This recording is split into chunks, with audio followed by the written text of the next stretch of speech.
Bonjour, on est le 26 août.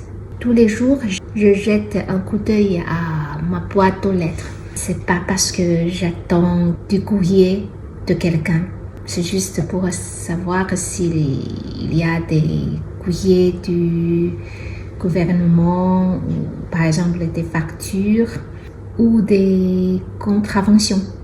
Mon mari a reçu déjà 3 contraventions dans ces 2 ou 3 mois. C'est pour ça que j'ai appris ce mot, contravention.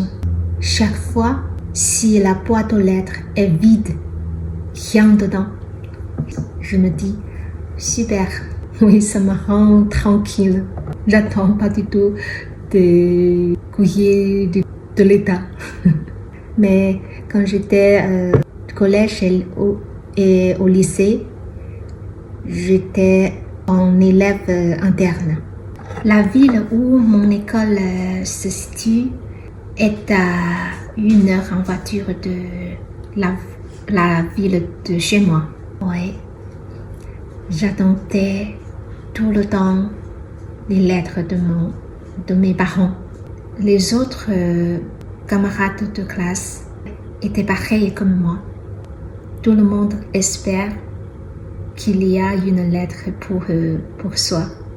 Et on était très contents de dépenser du temps à répondre aux lettres. Je suis partie à mon université quand j'avais 18 ans. Je suis partie à une autre ville très très loin. Ça fait 3 heures en avion pour arriver à Xi'an. C'est loin de mon île Hainan. J'étais toujours interne. À partir de 11 ans jusqu'à 22 ans, ma mère dit toujours, tu n'es toujours pas à mon côté. C'est vrai.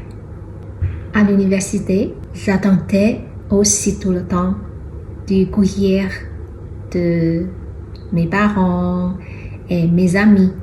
J'adore la sensation de déchirer une enveloppe.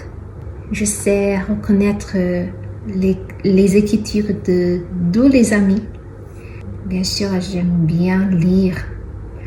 Le processus de la lecture d'une lettre, c'est un peu comme manger du pastèque en été ou rester très chaud au lit sous la couverture. Je suis toujours très littéraire. J'ai lu chaque lettre plusieurs fois. Non, des fois, plusieurs fois chaque jour. Ça fait déjà si loin la génération, la période de l'écriture manuelle.